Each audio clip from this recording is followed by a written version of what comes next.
మాదిగ అమరవీరుల దినోత్సవం. ఈరోజు తెలంగాణలో ఎస్సీ వర్గీకరణ జరిగిందంటే ఈ మాదిగల అమరవీరుల వల్లే. ఎందువల్ల అంటే ఎస్సీ వర్గీకరణ కోసం త్యాగాలు చేసిన అమరవీరులు వీళ్ళు. అందువలన వాళ్ళు వాళ్ళ కుటుంబాలను కూడా మన అందరం కూడా ఆదుకోవాల్సిన అవసరం ఎంతైనా ఉంది. అదేవిధంగా తెలంగాణలో జరిగిన అమరవీరుల దినోత్సవం, అదేవిధంగా ఆంధ్రప్రదేశ్ ఉమ్మడి రాష్ట్రంలో ఒంగోలు జిల్లాలో ఈ ఉద్యమం స్టార్ట్ అయింది. ఈదుమూడి గ్రామం, నాగులపులపాడు మండలం ఈదుమూడి గ్రామంలో ఈ మాదిగ ఎస్సీ వర్గీకరణ అనే కాన్సెప్టు ఏపీ ఉమ్మడి రాష్ట్రంలోనే జరిగింది. కానీ ఈ వర్గీకరణ చేసింది చంద్రబాబు నాయుడు గారే ఉమ్మడి రాష్ట్రంలో. కానీ ఇప్పుడు తెలంగాణలో ఎస్సీ వర్గీకరణ పూర్తయిపోయింది. తెలంగాణలో ఎస్సీ వర్గీకరణ పూర్తవటం ఈ మాదిగ అమరవీరులకి మన జాతి మొత్తం కూడా జీవితాంతం కూడా రుణపడాల్సిన అవసరం ఎంతైనా ఉందని మనం తెలియజేసుకోవాల్సిన అవసరం ఉంది.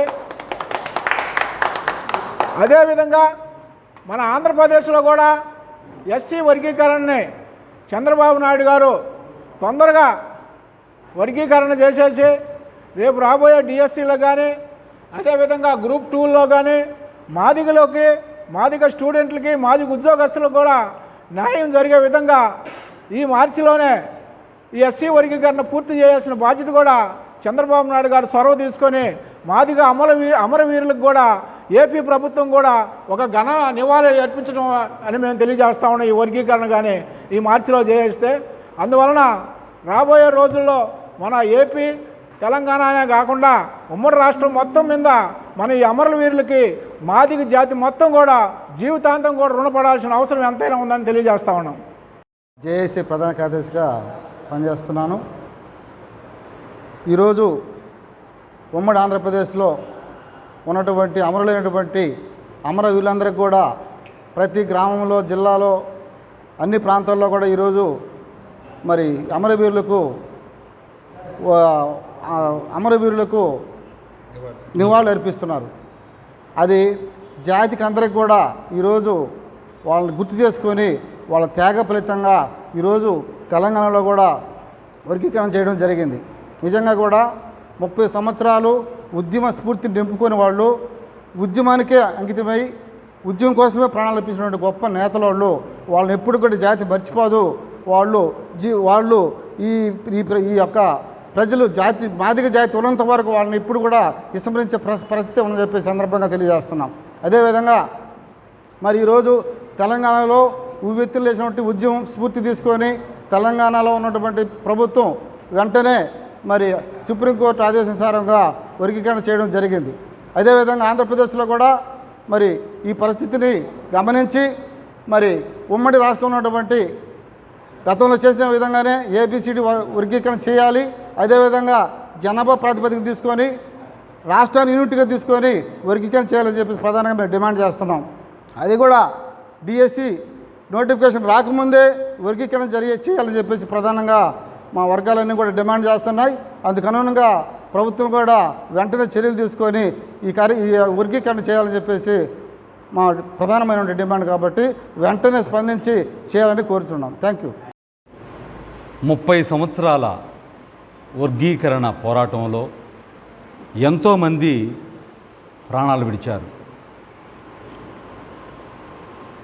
మాన్యశ్రీ పద్మశ్రీ మందకృష్ణ మాది గారు స్వయంగా చెప్పిన సంఘటన చెప్తున్నాను. అసెంబ్లీని ముట్టడించి అదే రోజున 3 యువకులు, మంచి వయసులో ఉన్న యువకులు నిలువున పెట్రోల్ పోసుకొని కాల్చుకొని చనిపోయారు వర్గీకరణ కోసం, జాతి కోసం. వారు 3 హాస్పిటల్లో ఉన్నారు. మందకృష్ణన్న గారు వెళ్ళి పరామర్శిస్తున్నారు. అందులో సురేంద్ర మహాదిగా ఏడుస్తున్నాడు.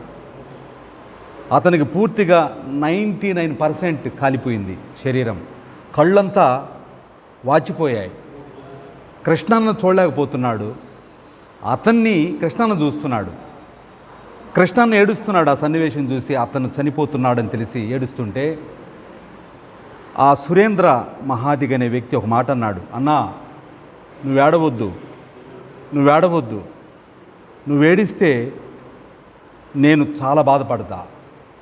నేను చనిపోతున్నది బాధ లేదన్నా, జాతి కోసం చనిపోతున్నా. అయితే నా బాధ అంతా ఏంటంటే నేను వర్గీకరణ చూడకుండానే చనిపోతున్నా అని అన్న బాధ అన్న నాకన్నాడు. ఈ మాటలు స్వయంగా మందకృష్ణ మాదిగ్ గారు చెబుతూ కన్నీళ్లు పెట్టుకున్నారు. అలాంటి వాళ్ళ త్యాగ ఫలితమే ఈరోజు తెలంగాణలో వర్గీకరణ. వాళ్ళు త్యాగం చేయకపోతే, ప్రాణాలు పెట్టకపోతే వర్గీకరణ జరుగుండేది కాదు. వాళ్ళందరికీ నివాళులు అర్పిస్తున్నాం, జోహార్లు అర్పిస్తున్నాం. మీ ప్రాణ త్యాగాలే మన బిడ్డల భవిష్యత్తుకు వారధి, బంగారు భవిష్యత్తుకు పునాది. అయితే అక్కడ వర్గీకరణ చేసిన తర్వాత అమరవీరులందరికీ ఒక్కొక్కరికి 5 లక్షల రూపాయల చొప్పున, ఒక్కొక్క కుటుంబానికి ఒక్కొక్క ఉద్యోగం చొప్పున రేవంత్ రెడ్డి గారు ప్రకటించారు. బాగుంది. ఈ సందర్భంగా అమరవీరులను జ్ఞాపకం చేసుకుంటూ ఒక చిన్న పల్లవి పాడుతున్నాను. మాదిగ మహావీరులారా, ఆది జాంబవుని వారసులారా, అలుపెరగని ధీరులారా, అశువులు బాసిన అమరులారా. మాదిగ మహావీరులారా, ఆది జాంబవుని వారసులారా, అలుపెరగని ధీరులారా, అశువులు బాసిన అమరులారా. తూర్పున బుట్టేటి పొద్దుల్లో వెలుగులు కొడుకులో,